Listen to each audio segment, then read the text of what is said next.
Hello dear student, previous section में हमने spherical capacitor, cylindrical capacitor, parallel plate capacitor और parallel plate capacitor के regarding different cases पर discussion किया था। इसके बाद हमने series, parallel and mixed combination की बात की थी। उसी पर बेस्ड सबसे सिंपलेस्ट एग्जाम्पल आपके सामने पुट कर रहा हूँ। इससे सिंपल नहीं हो सकता और एक्चुअली जो एग्जाम्पल अभी प्रेजेंट करे गए हैं 2-3 एग्जाम्पल, वो आईआईटी लेवल पे नहीं है, वो प्योर स्कूल लेवल पे है। इसके जस्ट बाद आईआईटी लेवल पे रखेंगे, ठीक है। तो आपसे पहला क्वेश्चन ये है कि equivalent capacitance across A B निकाला है। ये पॉइंट ए है और ये पॉइंट बी है। इन दो पॉइंट्स के बीच इक्विवेलेंट कैपेसिटी फाइंड आउट करना। तो क्लियर है कि ये दोनों कैपेसिटर किस में कनेक्ट हैं? पैरेलल में। और ये किस में कनेक्ट है? सीरीज में। तो इससे अच्छा कोई सिंपल क्वेश्चन तो नहीं सकता। तो जो सी इक्विवेलेंट निकालोगे सी ए बी, इन दोनों को पैरेलल में कनेक्ट करोगे तो 2C, और 2C के साथ C सीरीज में तो कितना आएगा? 2C into C over 2C plus C। Answer कितना हो जाएगा? 2C/3। 10 सेकंड से ज़्यादा का नहीं है question. These two capacitor are connected in parallel. मैं फिर से बना दे रहा हूँ रेड कलर से। These two capacitor are connected in parallel, so their equivalent capacity is 2C. This combination connected with this C is series, so series में C1 C2 over C1 plus C2, so this is the equivalent capacity. फिर पूछा है A और B, A B के बीच equivalent capacity. सभी capacitor की capacity C है। A और B के बीच इक्विवेलेंट कैपेसिटी पूछी गई है। तो आप देखो यहाँ पर इस पॉइंट का पोटेंशियल A है, इसका पोटेंशियल B है, इस पॉइंट का पोटेंशियल B है इसका। तो ये कैपेसिटर आपका काम नहीं करेगा, क्योंकि इस कैपेसिटर के अक्रॉस पोटेंशियल डिफरेंस 0 है, तो इसमें कोई चार्ज फ्लो नहीं होगा। इसका मतलब ये वाला कैपेसिटर जिस पे हमने राइट का साइन लगाया और ये कैपेसिटर दोनों पैरेलल में कनेक्ट है, तो C इक्विवेलेंट कितना आ जाएगा? C इक्विवेलेंट आ जाएगा 2C। इस कैपेसिटर को क्यों हटा दिया? क्योंकि इस कैपेसिटर के इस एंड का पोटेंशियल भी है इसका, तो पोटेंशियल डिफरेंस 0 है, तो इस कैपेसिटर में कोई चार्ज फ्लो नहीं होगा। क्लियर? चलिए नेक्स्ट क्वेश्चन को देखते हैं। Equivalent capacity across X Y निकालना है। देखो आपका किसके अक्रॉस इक्विवेलेंट कैपेसिटी निकालना है? ये पॉइंट आपको दिख रहा है एक्स और ये पॉइंट वाई दिख रहा है। एक्स और वाई के बीच इक्विवेलेंट कैपेसिटी फाइंड आउट करना, ठीक है। तो अब बताओ कि इस पॉइंट का नाम, अगर मैं इस पॉइंट का नाम से ए कह दूं, ओ कह दूं, जेड कह दूं, डेल्टा कह दूं, जो कह दूं, ये कह दिया, ओ कह दिया इस पॉइंट का नाम, और इस पॉइंट का नाम जेड कह दिया। जब हमने इसकी पहली क्लास ली थी तो हमने कहा था कि सबसे पहले ऐसे सर्किट का इक्विवेलेंट सर्किट निकालते, तो जिन दो पॉइंट के बीच इक्विवेलेंट कैपेसिटी निकालते, एक को लेफ्ट में रख देते, दूसरे को राइट में। ओ यहाँ पे आ जाएगा और ये जेड आ गया। ये पॉइंट मैंने ओ का। एक्स से ओ के बीच एक कैपेसिटर है। कौन सा कैपेसिटर है मैं बताता जा रहा हूँ। ये एक्स और ओ के बीच में है। एक्स और जेड के बीच भी एक कैपेसिटर है। ये एक्स और जेड के बीच में। फिर ओ और वाई के बीच भी एक कैपेसिटर है। जेड और वाई के बीच भी एक कैपेसिटर है। ओ और जेड के बीच भी एक कैपेसिटर नहीं है। आप देखो ध्यान से, टोटल कितने कैपेसिटर थे काउंट कर लें। 1 2 3 4 5 कैपेसिटर नहीं हुए अभी। देखो एक्स से जेड के बीच एक कैपेसिटर हो गया, एक्स से ओ के बीच हो गया, एक्स से ओ के बीच, एक्स से जेड के बीच, ये दो कैपेसिटर हमने यूज कर लिए। और ओ से वाई के बीच हो गया, एक्स वाई के बीच एक कैपेसिटर और बचा। किसके बीच बचा? एक एक्स और वाई के बीच कैपेसिटर बचा। देख लो ध्यान से, सारे कैपेसिटर हो गए। अब इस पॉइंट का नाम एक्स है। ये बताओ ये दोनों कैपेसिटर किस में कनेक्ट होंगे? सीरीज में। ये दोनों भी सीरीज में, आपस में पैरेलल में, और फिर पूरा कॉम्बिनेशन पैरेलल में आ जाएगा। तो बताओ C इक्विवेलेंट कितना आ जाएगा? 1/C इक्विवेलेंट कितना आएगा? C इक्विवेलेंट निकालना है। पहले तो आप निकाल लिया कि ये दोनों कैपेसिटर ऊपर, अगर इसका इक्विवेलेंट सर्किट बनाए तो क्या बनेगा बताओ। इसका इक्विवेलेंट बनाएंगे तो ऊपर आ जाएगा C/2, नीचे भी C/2 और एक C आ जाएगा। ये बना इक्विवेलेंट। चेक कर लो बेटा, ये x और y के यहाँ से यहाँ तक गए तो ये दोनों सीरीज में तो C/2, ये C और C सीरीज में तो C/2 और ये C पैरेलल में है तो ये आ गया। यहाँ पे एक पॉइंट x आ गया, यहाँ पे एक पॉइंट y आ गया। अब तीनों पैरेलल में है तो x y के बीच इक्विवेलेंट कैपेसिटी कितनी आ जाएगी? CXY निकालें तो कितना आ जाएगा? C/2 plus C/2 plus C, C/2 plus C/2 plus C। CXY निकाला तो 2C आंसर आ जाएगा। कोई प्रॉब्लम? नेक्स्ट क्वेश्चन देखो। आपको इन दो पॉइंट के बीच इक्विवेलेंट कैपेसिटी निकालना। सभी की कैपेसिटी C है, सभी पॉइंट्स की कैपेसिटी C है, इसकी C है, इसकी C है, इसकी C, C and C। A और B के बीच इक्विवेलेंट कैपेसिटी निकालना। देखो ये कैपेसिटर तो यूजलेस है क्योंकि इन दोनों कैपेसिटर के अक्रॉस पोटेंशियल सेम है, तो इसका तो कोई यूज होगा नहीं, तो ये तो फालतू में लगा। ये पॉइंट आपका A है, इस पॉइंट का नाम, इस पॉइंट का नाम अगर मैं X कह दूं,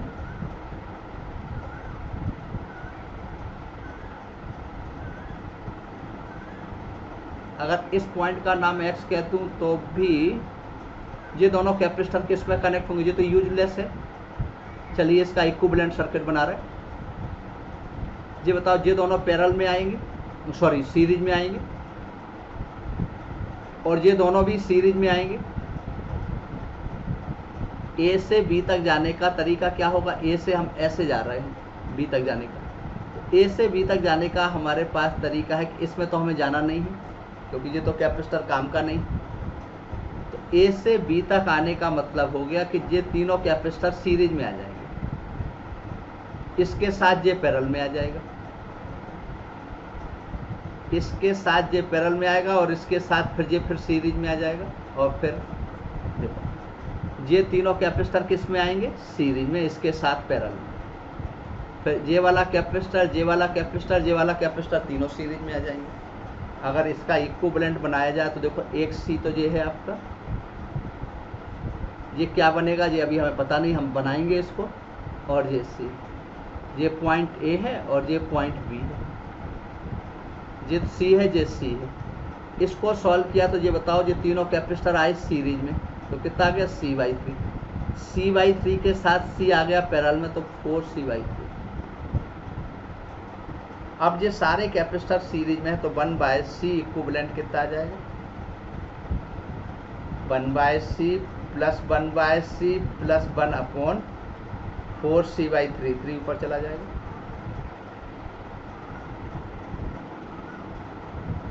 क्या बन गया बताओ? 1/C equivalent.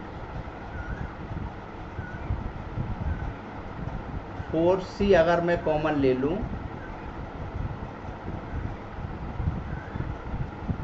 तो ये 4 आ जाएगा, ये भी 4 आएगा,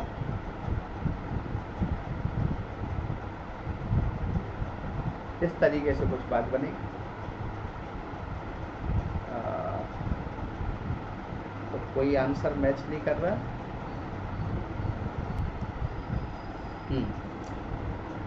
हमने कहा कि ये कैपेसिटर आपका यूज नहीं होगा। अगर इस पॉइंट का पोटेंशियल में x मान लूं तो ये यहाँ तक x होगा तो ये भी x होगा, ये x हो गया। और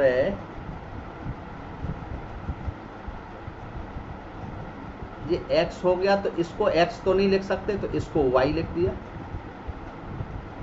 अब हमें A और B के बीच इक्विवेलेंट कैपेसिटी निकालना, तो A यहाँ कर दिया, B यहाँ कर दिया, x यहाँ कर दिया, y यहाँ कर दिया। ध्यान से देखें, A से x के बीच एक कैपेसिटर है, केवल ये वाला है। इक्विवेलेंट सर्किट बना रहा हूं।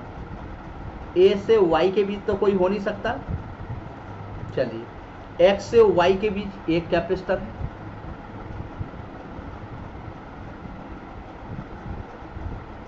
एक्स से वाई के बीच भी एक कैपेसिटर है, देखो ये है आपको, एक्स से वाई के बीच एक है और एक्स से वाई के बीच एक और है, ध्यान से देख पा रहे हैं, एक एक्स वाई के बीच ये है, एक एक्स वाई के बीच ये है। ये वाला कैपेसिटर फिर यूज नहीं होना, क्यों नहीं होना, क्योंकि यहाँ एक्स है यहाँ एक्स है, तो ये यूज नहीं होना। और वाई से बी के बीच भी एक कैपेसिटर है, ये वाला, ये पॉइंट बी है बेटा, ये वाई और बी के बीच में इक्विवेलेंट सर्किट बनाना सिखा रहा हूँ आपको, ये वाई, ठीक है। अब कुल मिला के ए और बी के बीच देखोगे तो ये आले दोनों कैपेसिटर जुड़ेंगे किस में, ये दोनों कैपेसिटर किस में जुड़ेंगे, पैरेलल में, तो 2C आ जाएगा, और फिर ये सब सीरीज में आ जाएंगे। तो बताओ 1/C इक्विवेलेंट आएगा, तो 1/C plus 1/C plus 1/2C,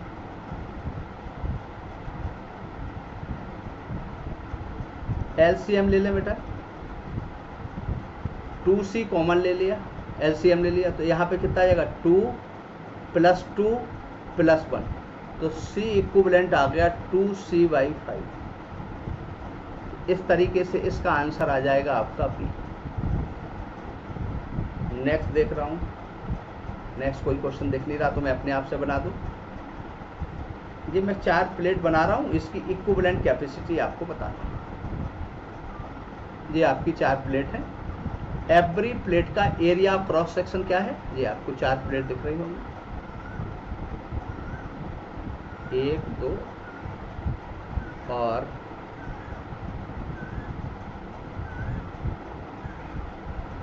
सभी प्लेट का एरिया सेम है। ऐसा रखना भी ठीक नहीं लग रहा, तो थोड़ा अलग तरीके से रखें इसको,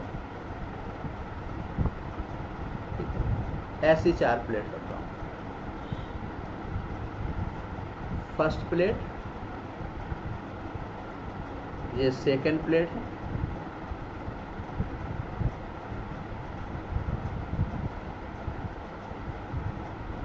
थर्ड प्लेट,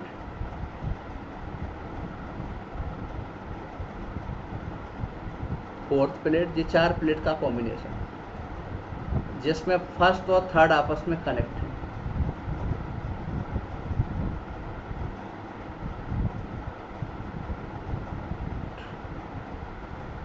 ये भी आपस में कनेक्ट है।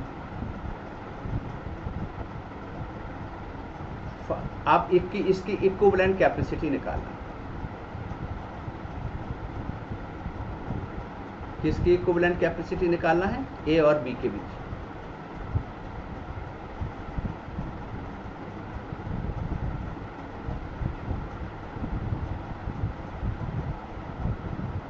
ए और बी के बीच इक्विवेलेंट कैपेसिटी फाइंड आउट करें।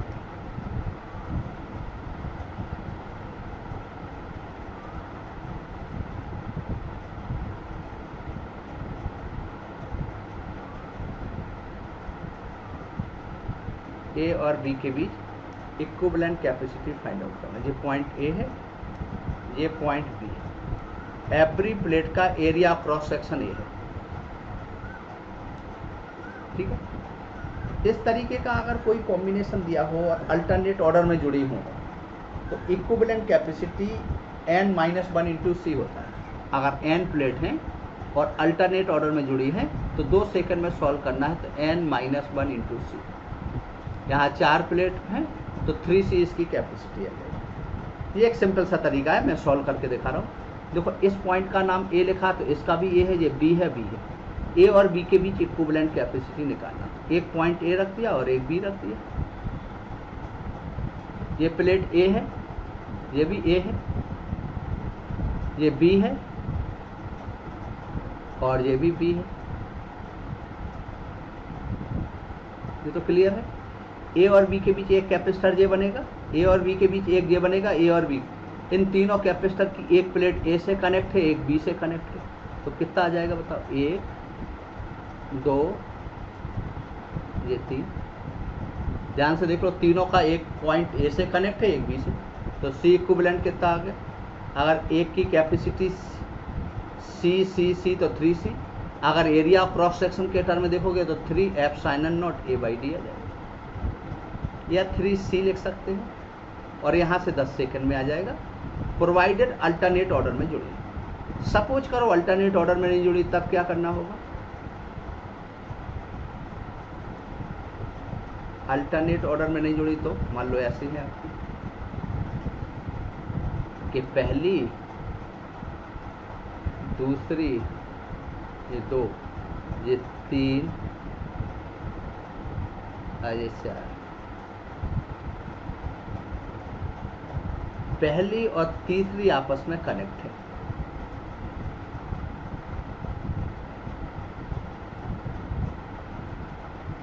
और इस पॉइंट का नाम ए कह दिया, इस पॉइंट का नाम बी कह दिया, और ए और बी के बीच इक्विवेलेंट कैपेसिटी निकालना। एवरी प्लेट का एरिया क्रॉस सेक्शन अभी भी ए है, एवरी प्लेट का एरिया क्रॉस सेक्शन ए है, और प्लेट के बीच का सेपरेशन डी।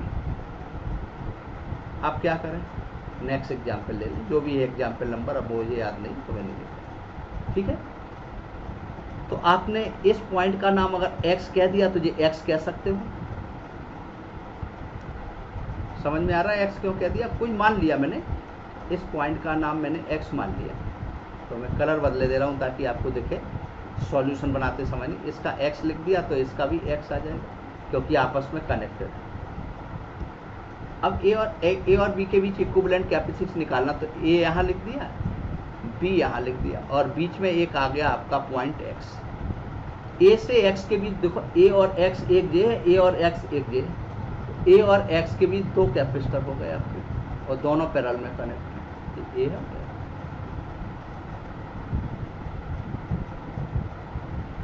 और x और b के बीच एक कैपेसिटर हो गया। अब बताओ क्या आ गया? C equivalent. अब C इक्विवेलेंट निकालोगे तो C इक्विवेलेंट क्या हो जाएगा? ये दोनों कैपेसिटर पैरेलल में कनेक्ट हैं तो कितना आ गया? 2C। इसके साथ ये C सीरीज में, तो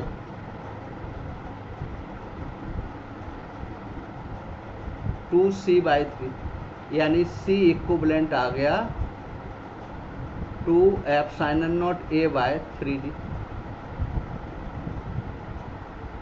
ये नया एग्जाम्पल आ गया।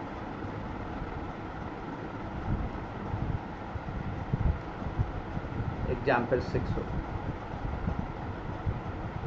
नेक्स्ट देख लेते हैं इसी पैटर्न पे, 1-2 क्वेश्चन इसी पैटर्न पे कर रहे हैं, फिर 4 प्लेट बना रहे हैं।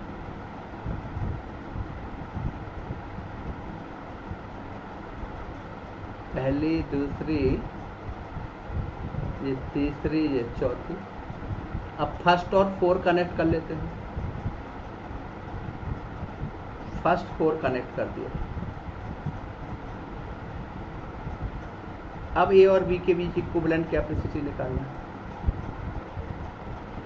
तो देखो, इस पॉइंट को x लिख दिया तो इस पॉइंट को x लिख दिया। ए, बी और x। ए से x के बीच एक कैपेसिटर है, b से x के बीच भी एक कैपेसिटर। देखो ये bx है, ये ax, एक a और b के बीच में। अब ये दोनों अब C इक्विवेलेंट निकालोगे तो कोई दिक्कत ही नहीं। ये दोनों कैपेसिटर सीरीज में, तो C/2 प्लस C, आंसर आ गया 3C/2। यानी इस समय जो C इक्विवेलेंट आ गया वो आ गया 3/2 एप्सिलॉन नॉट A/D। ये एक नेक्स्ट एग्जाम्पल है, शायद 7 होगा, अगर कोई आगे पीछे हो तो देख लेना। इस तरीके से हम इक्विवेलेंट कैपेसिटी फाइंड आउट कर सकते हैं। CAB फाइंड आउट करना है। जो 5 प्लेट्स का हमने एक कॉम्बिनेशन बनाया है, देखो 1, 2, 3, 4, 5। फर्स्ट और 4th आपस में कनेक्टेड है, और 3rd एंड 5th भी कनेक्टेड। ए और बी के बीच इक्विवेलेंट कैपेसिटी निकालना है। अब देखो, इस पॉइंट का नाम अगर मैं x कह दूं, अलग कलर से कर दूं, इस कलर को और कोई कलर तो किया नहीं जा सकता, तो अगर इस प्लेट का नाम मैं x कह दूं तो ये भी x हो जाएगा, ये तो कन्फर्म है। और ये तो a है, क्योंकि ये तो a से कनेक्ट, अलग से इक्विवेलेंट सर्किट नहीं बना रहा हूँ इसलिए ऐसा कर रहा हूँ। ये भी a है, अब हमें ए और बी के बीच इक्विवेलेंट कैपेसिटी निकालना है। एक पॉइंट एक्स और आ गया, यहाँ हमने कहा था लेफ्ट में एक पॉइंट ए रख दें, एक पॉइंट बी रख दें और बीच में एक्स पॉइंट रख दें। अब ए से एक्स के बीच देखो कितने कैपेसिटर हैं, देखो यहाँ ध्यान से, ए एक्स एक जे है, ए एक्स एक जे है, ए और एक्स के बीच दो कैपेसिटर हैं। डायरेक्ट लिख दूँ 2C क्योंकि दोनों पैरेलल में कनेक्ट हैं। देखो ए जे है, एक्स जे है, तो एक हो गया, ए और एक्स एक जे हो गया, दोनों हो गए। बी और एक्स के बीच भी एक कैपेसिटर है, ये आ गया, ये बी हो गया, ये एक्स हो गया। ए और बी के बीच भी एक कैपेसिटर है,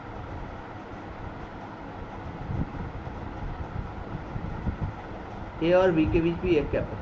ये दोनों पैरेलल में हो गए तो ये दोनों सीरीज में हो गए तो 2C/3 और इसके साथ C आ गया पैरेलल में, कितना आ गया 5C/3।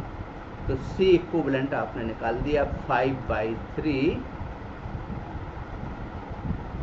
ε0 A/B। यहाँ तक मुझे नहीं लगता कोई दिक्कत है।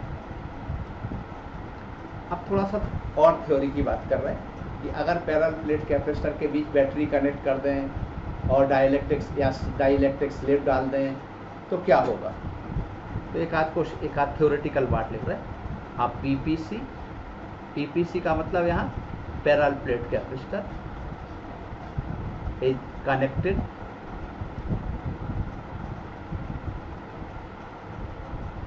और disconnected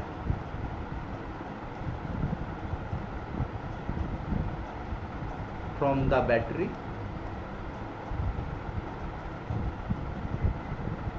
parallel plate capacitor is connected and disconnected from the battery and dielectric slab of thickness and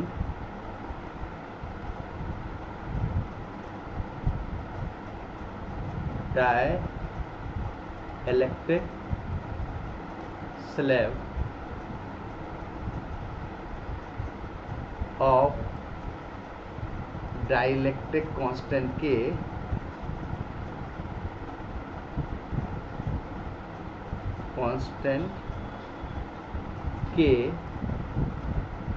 inserted between the plates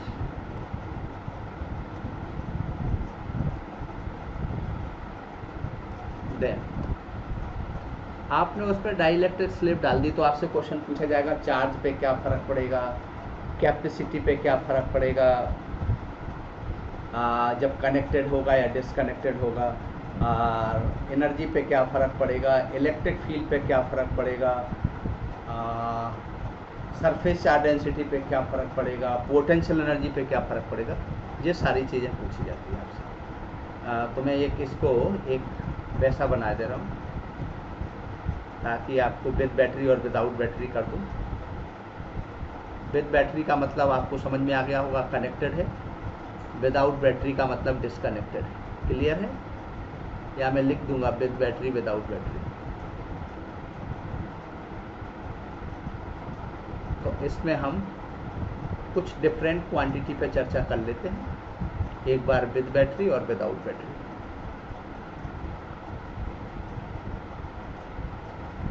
ये लिख दिया हमने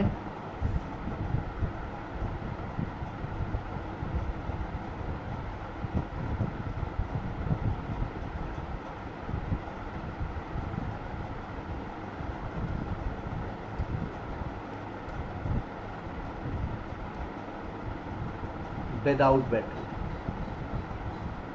विदाउट बैटरी का मतलब हो गया बैटरी डिस्कनेक्टेड है। ठीक है, यहाँ कर दिया विद बैटरी मतलब बैटरी सर्किट में कनेक्टेड।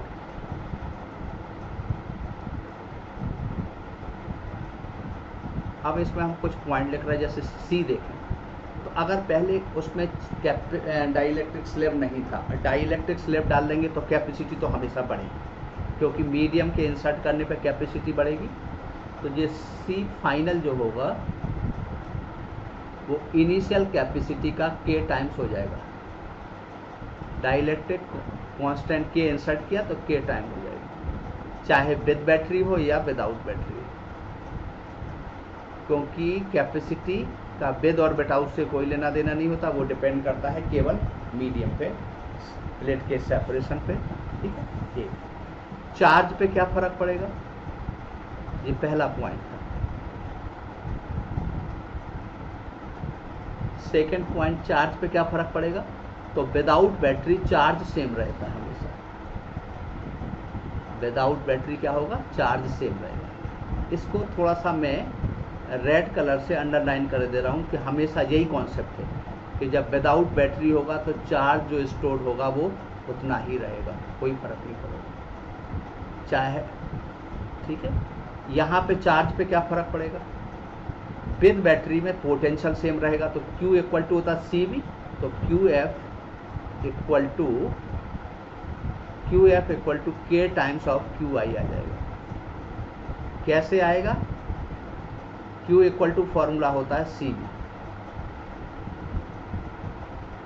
C K टाइम्स हो गया, B चेंज नहीं होगा। यहाँ पोटेंशियल चेंज होगा, BF इक्वल टू आ जाएगा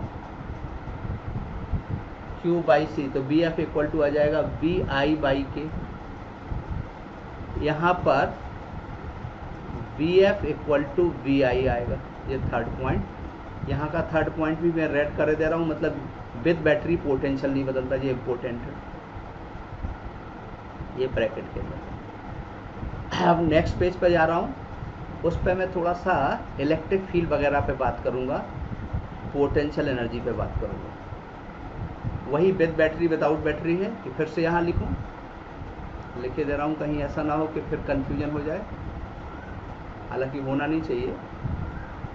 ये विदाउट और विद बैटरी की बात कर रहे हैं।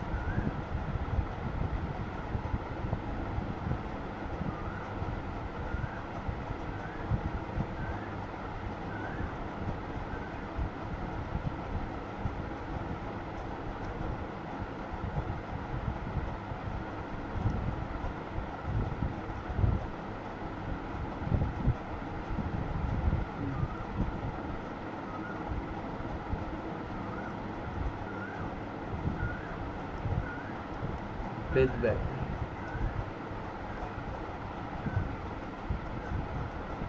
इलेक्ट्रिक फील्ड पे क्या फर्क पड़ेगा विदाउट बैटरी में, E इक्वल टू होगा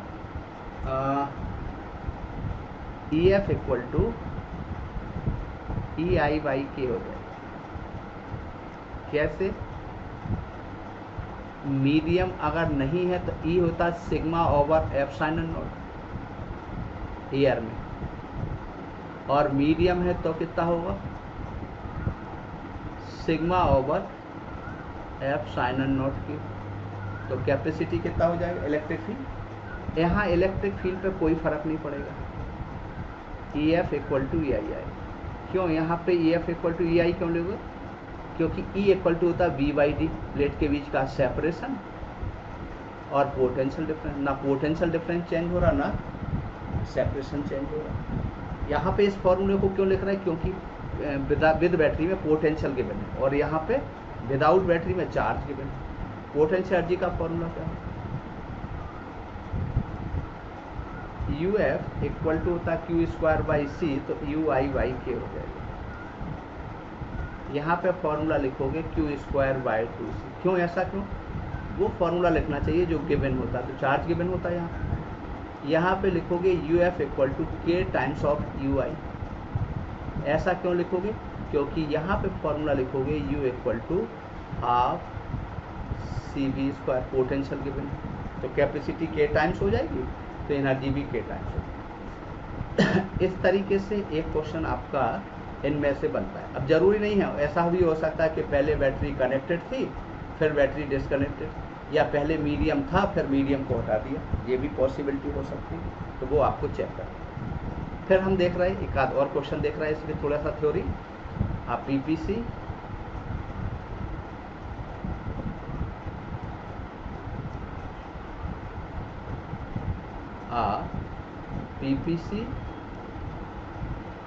connected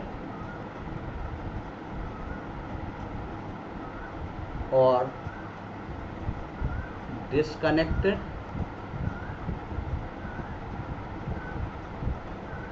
from battery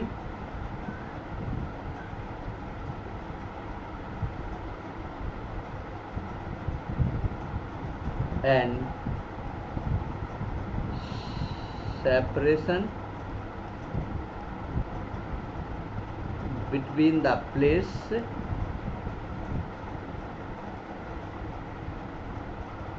increases by the insulating handle. Insulating handle इसलिए यूज कर रहा हूँ ताकि कोई चार्ज उसके थ्रू फ्लो ना हो जाए। अब क्या होगा, फिर वही देख रहे हैं विद बैटरी और विदाउट बैटरी का रीजन क्या बनेगा। इसी पेज पे पूरा लिखने की कोशिश करेंगे, थोड़ा छोटे छोटे अक्षर्स में छोटे छोटे लेटर्स लिखेंगे ताकि इसी में आ जाए।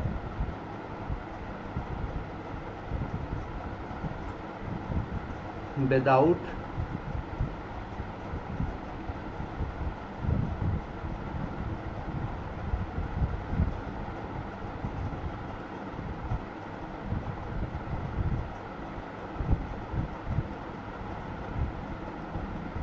इस पर बेस्ड क्वेश्चन नेक्स्ट क्लास में कर देंगे, ठीक है।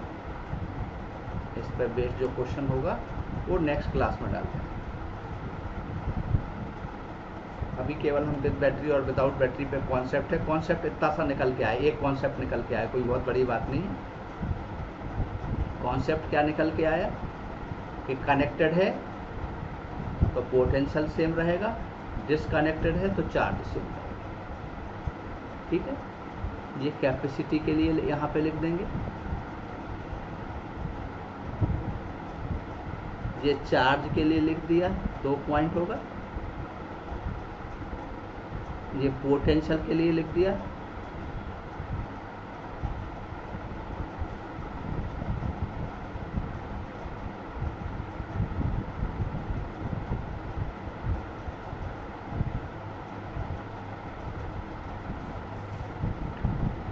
ये इलेक्ट्रिक फील्ड के लिए हो गया,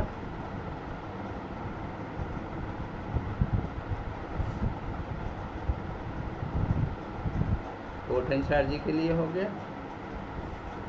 चलिए पहला पॉइंट कैपेसिटी की बात कर रहे हैं, तो अगर आप सेपरेशन प्लेट का बढ़ाएंगे तो कैपेसिटी डिक्रीज होगी, तो CF लेस देन CI हो जाएगा।